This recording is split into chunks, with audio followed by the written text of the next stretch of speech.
Radhe Radhe Govinda Govinda Radhe Radhe Radhe Govinda Govinda Radhe. The Supreme Personality of Godhead is called Satchitananda Vigraha. What subject before was about the soul, Jiva. Now second subject about the God. You see how systematic he is writing. If I not understand my Sarup and soul of spiritual identification, how I will differentiate with the God? Impossible. And if I don't understand my soul, I cannot differentiate about my material senses and body.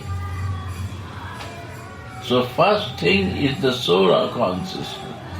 First thing to know the jiva. First thing to know the identification of yourself. Then Bhagavan is coming. Go on. Satchitananda, God. Yes. The Brahma Samhita begins in this way. Ishvara Parama Krishna Satchitananda Vigraha Anadiradir Govinda Sarva Karana Karanam. Govinda, Krishna, is the cause of all causes. He is the primal cause and He is the very form of eternity, knowledge and bliss. Impersonal Brahman realization is the realization of his Sat, eternity, feature. Paramatma realization is the realization of Sat Chit, eternal knowledge. But realization of the personality of Godhead, Krishna, is realization of all the transcendental features, Sat, Chit, and Ananda, eternity, knowledge, and bliss, in complete Vigraha form. Means first knowledge of the Brahma. Only I want to know God. Paramatma knowledge means God and the associate of the Lord who can show you Atma. And the form of the God, Sat-Chit Ananda means the pleasure-giving potency also. Ananda come from pleasure-giving potency. So all three has to be one.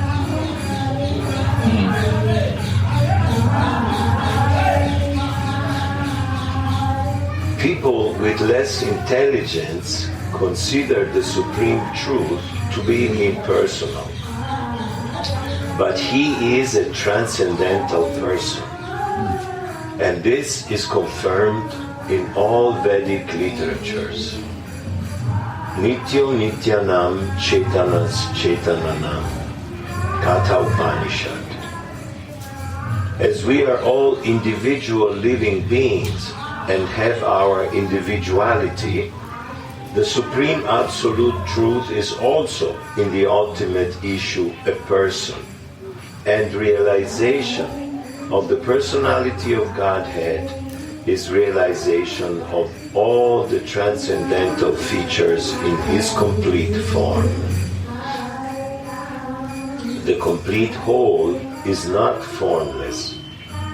If He is formless, or if He is less than any other thing, then He cannot be the complete whole. The complete whole must have everything within our experience and beyond our experience. Otherwise, it cannot be complete. The The complete whole, the personality of Godhead, has immense potencies. How Krishna is acting in different potencies is also explained in Bhagavad Gita. This phenomenal world or material world in which we are placed is also complete in itself, because the 24 elements of which this material universe is a temporary manifestation, according to Sankhya philosophy, are completely adjusted to produce complete resources which are necessary for the maintenance and subsistence of this universe. There is nothing extraneous, nor is there anything needed. This manifestation has its own time fixed by the energy of the Supreme Whole, and when its time is complete, this temporary manifestation will be annihilated by the complete arrangement of the complete. There is complete facility for the small complete units, namely the living entities, to realize the complete, and all sorts of incompleteness are experienced due to incomplete knowledge of the complete. So Bhagavad Gita contains the complete knowledge of Vedic wisdom. All Vedic knowledge is infallible, and Hindus accept Vedic knowledge to be complete and infallible. For example, cow dung is the stool of an animal, and according to Smriti or Vedic injunction, if one touches the stool of an animal, he has to take a bath to purify himself. But in the Vedic scriptures, cow dung is considered to be a purifying agent. One might consider this to be contradictory, but it is accepted because it is Vedic injunction. And indeed, by accepting this, one will not commit a mistake. Subsequently, it has been proved by modern science that cow dung contains all antiseptic properties. So Vedic knowledge is complete because it is above all doubts and mistakes. And Bhagavad Gita is the essence of all Vedic knowledge. Vedic knowledge is not a question of research. Our research work is imperfect because we are researching things with imperfect senses. We have to accept perfect knowledge which comes down as is stated in Bhagavad Gita by the parampara, the cyclic succession. We have to receive knowledge from the proper source in the cyclic succession, beginning with the Supreme Spiritual Master, the Lord Himself, and handed down to a succession of spiritual masters. Arjuna, the student who took lessons from the Lord Sri Krishna, accepts everything that he says without contradicting him.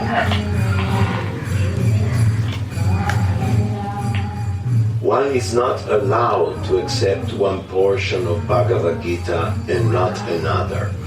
No, we must accept Bhagavad Gita without interpretation, without dilation, and without our own whimsical participation in the matter. The Gita should be taken as the most perfect presentation of Vedic knowledge. Vedic knowledge is received from transcendental sources, and the first words were spoken by the Lord Himself. The words spoken by the Lord are called Aupurusheya, meaning that they are different from words spoken by a person of the mundane world who is infected with 4 defects. A mundaner is sure to commit mistakes. Second, is invariably illusioned. Third, has the tendency to cheat others. And fourth, is limited by imperfect senses. With these 4 imperfections, one cannot deliver perfect informations of all-pervading knowledge. Vedic knowledge is not imparted by such defective living entities. It was imparted unto the heart of Brahma, the first created living being, and Brahma, in his turn, disseminated this knowledge to his sons and disciples, as he originally received it from the Lord. The Lord is Purna, all perfect, and there is no possibility of his becoming subjected to the laws of material nature. One should therefore be intelligent enough to know that the Lord is the only proprietor of everything in the universe, and that he is the original creator, the creator of Brahma. In the 11th chapter, the Lord is addressed as Prapitamaha, because Brahma is addressed as Pitamaha, the grandfather, and he is the creator of the grandfather. So no one should claim to be the proprietor of anything.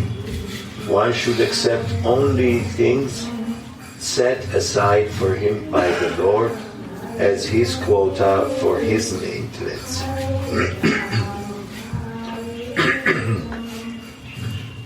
There are many examples given of how we are to utilize those things which are set aside for us by the Lord. This is also explained in Bhagavad Gita. In the beginning, Arjuna decided that he should not fight in the battle of Kurukshetra. This was his own decision. Arjuna told the Lord that it was not possible for him to enjoy the kingdom after killing his own kinsmen. This decision was based on the body, because he was thinking that the body was himself, and that his bodily relations or expansions were his brothers, nephews, brothers-in-law, grandfathers, and so on. Therefore, he wanted to satisfy his bodily demands. Bhagavad Gita was spoken by the Lord just to change this view. And at the end, Arjuna decides to fight under the directions of the Lord when he says, Karishye vachanam tava, I shall act according to your word. In this world, men are not meant for quarreling like cats and dogs. Men must be intelligent to realize the importance of human life and refuse to act like ordinary animals. A human being should realize the aim of his life, and this direction is given in all Vedic literatures, and the essence is given in Bhagavad Gita. Vedic literature is meant for human beings, not for animals. You see, it still is going on, how to be a human being. how to be a human being. What is the Bhagavad Gita telling how to be a nice person? Go on. And what is Vedic knowledge? What is the knowledge of the soul? It was living, it is living, and it will live. And how you want to go on with that. That is Vedic knowledge to know the soul.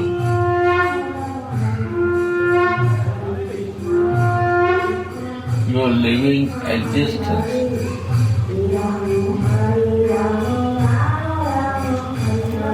Vedic literature is meant for human beings, not for animals.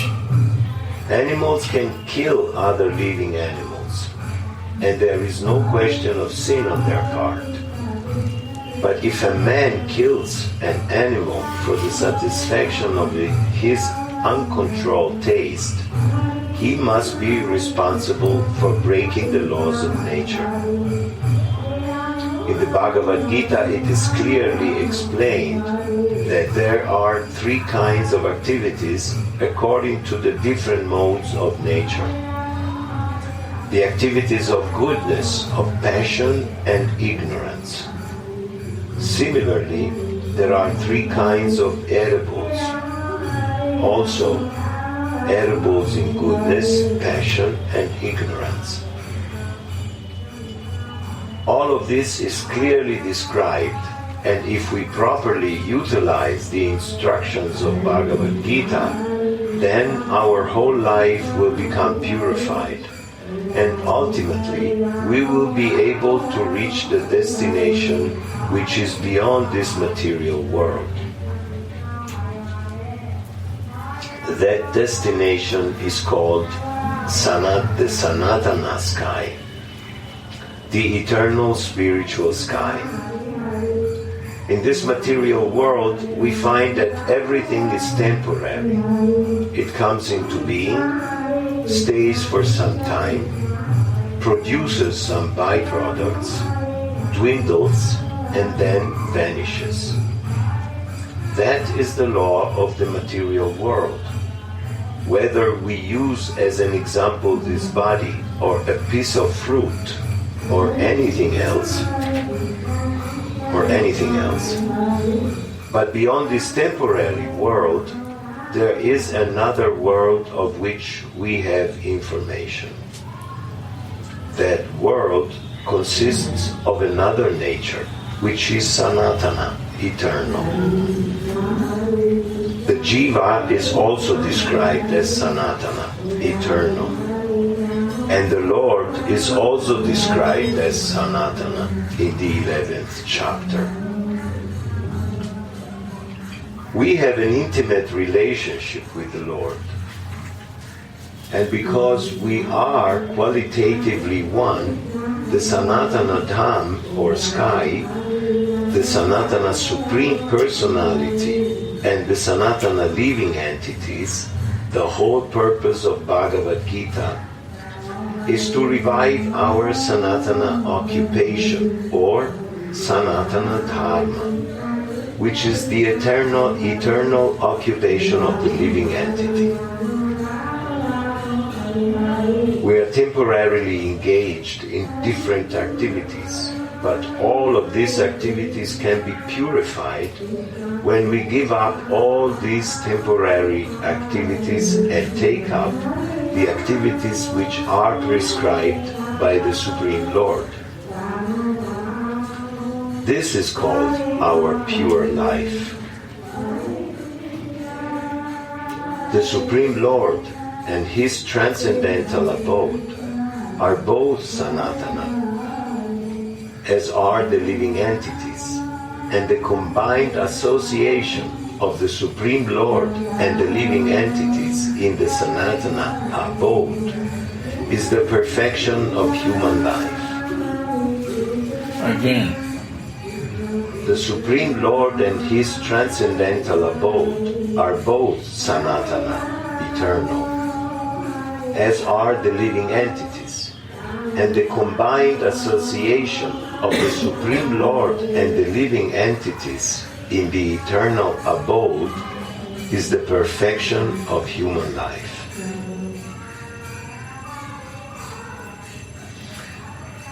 The Lord is very kind to the living entities because they are His sons. Lord Krishna declares in Bhagavad Gita, Sarva Yonishu Aham Bija Pradapita. I am the Father of all.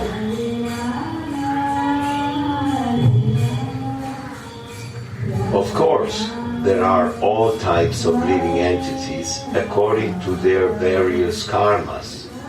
But here the Lord claims that He is the Father of all of them. Therefore, the Lord descends to reclaim all of these fallen, conditioned souls, to call them back to the Sanatana eternal sky, so that the Sanatana living entities may regain their eternal positions in eternal association with the Lord. The Lord comes Himself in different incarnations, or He sends His confidential servants as sons or His associates or acharyas to reclaim the conditioned souls. Therefore, Sanatana Dharma does not refer to any sectarian process of religion.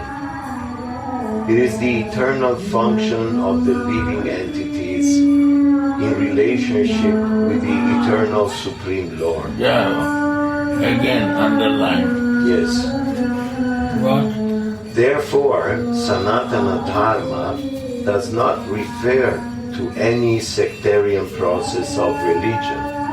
It is the eternal function of the eternal living entities in relationship with the eternal Supreme Lord. Yeah. Relation. My soul has to relate, will come to the relation with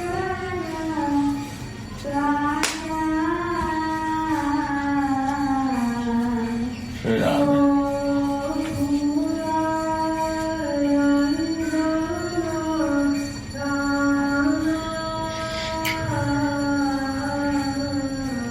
Sanatana Dharma refers, as stated previously, to the eternal occupation of the living entity.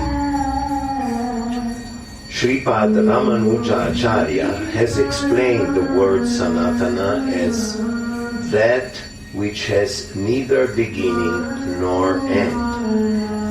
So when we speak of Sanatana Dharma, we must take it for granted on the authority of Shripad Ramanuja Acharya that it has neither beginning nor end. The English world,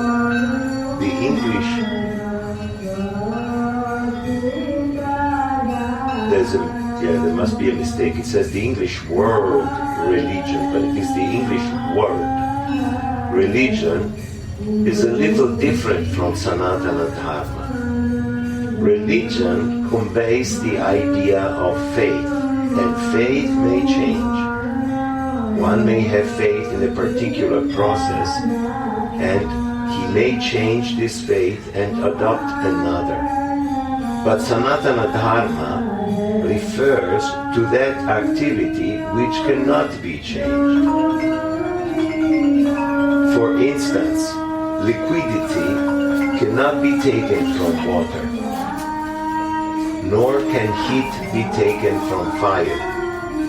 Similarly, the eternal function of the eternal living entity cannot be taken from the living entity.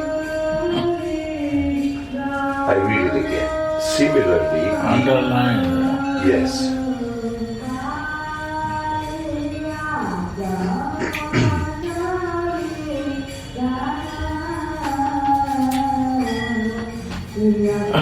I think that he will talk about God, but only living entity. How important living entity.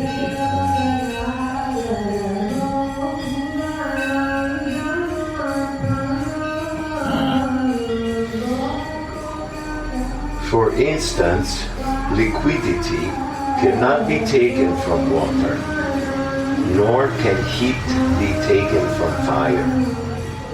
Similarly, the eternal function of the living entity cannot be taken from the living entity. Yeah. Sanatana Dharma is eternally integral with the living entity. When we speak of Sanatana Dharma, therefore, we must take it for granted on the authority of Sripad Ramanuja Acharya that it has neither beginning nor end. That which has neither end nor beginning must not be sectarian, for it cannot be limited by any boundaries. Those belonging to some sectarian faith will wrongly consider that Sanatana Dharma is also sectarian. But if we go deeply into the matter and consider it in the light of modern science, it is possible for us to see that Sanatana Dharma is the business of all the people of the world, nay, of all the living entities of the universe. Non-Sanatana religious faith may have some beginning in the annals of human's history, but there is no beginning to the history of Sanatana Dharma, because it remains eternally with the living entities. Insofar as the living entities are concerned, the authoritative Shastras state that the living entity has neither birth nor death. In the Gita, it is stated that the living entity is never born and never dies. He is eternal and indestructible, and he continues to live after the destruction of his temporary material body. In reference to the concept of Sanatana Dharma, we must try to understand the concept of religion from the Sanskrit root meaning of the word. Dharma refers to that which is constantly existing with a particular object. We conclude that there is heat and light along with the fire. Without heat and light, there is no meaning to the word fire. Similarly, we must discover the essential part of the living entity, that part which is his constant companion. That constant companion is his eternal quality, and that eternal quality is his eternal religion.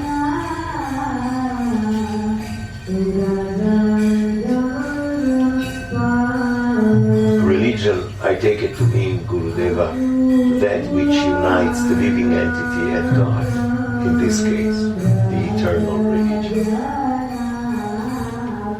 That which brings us together is the Sanatana Dharma.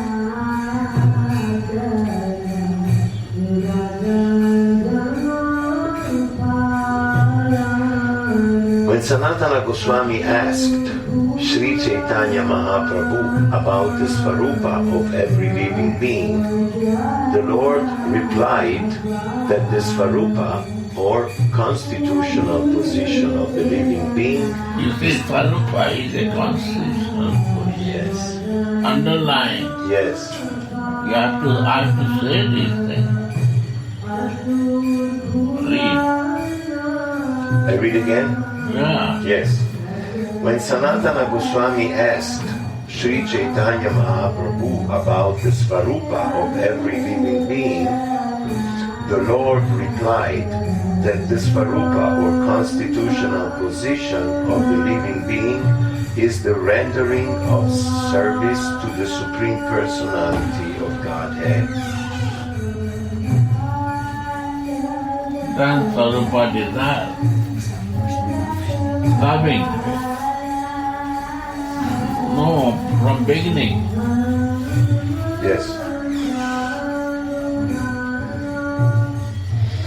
When Sanatana Goswami asked Sri Chaitanya Mahaprabhu about the Svarupa of every living being, the Lord replied that the Svarupa or constitutional position of the living being is the rendering of service to the Supreme Personality of Godhead.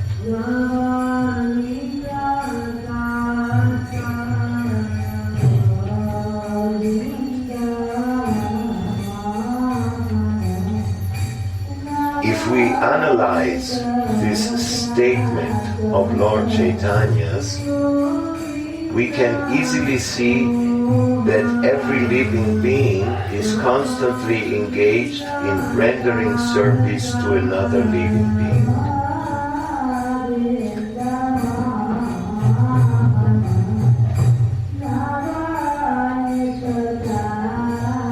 A living being serves other living beings in various capacities.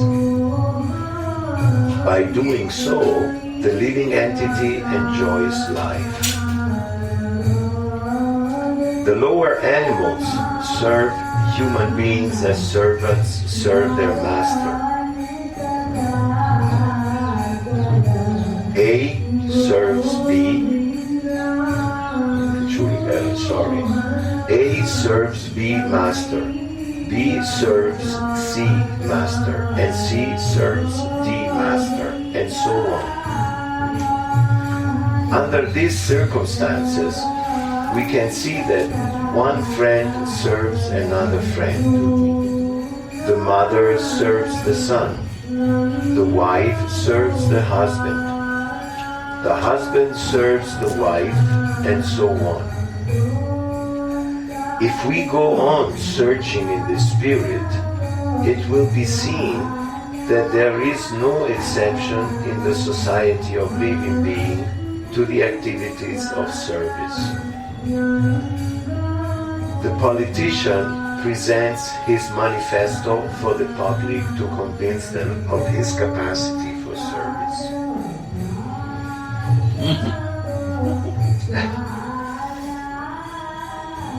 The voters, therefore, give the politician their valuable votes, thinking that he will render valuable service to the society. The shopkeeper serves the customer, and the artisan serves the capitalist.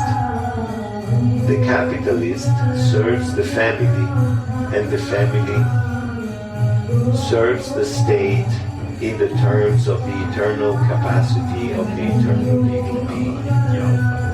Yeah.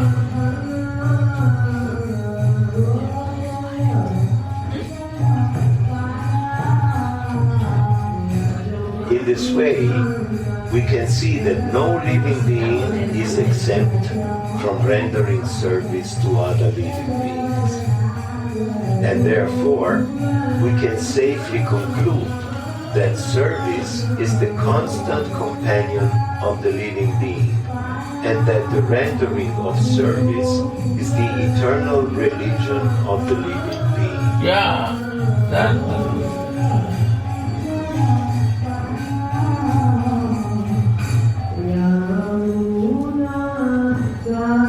Yeah, Prabhupada. Wrong interpretation. I say nobody said these things. All preachers say something else. Nobody teaches. Confused. Guru Puja. They teach Guru Puja. Not what you are, what you come for. Radhe Radhe Om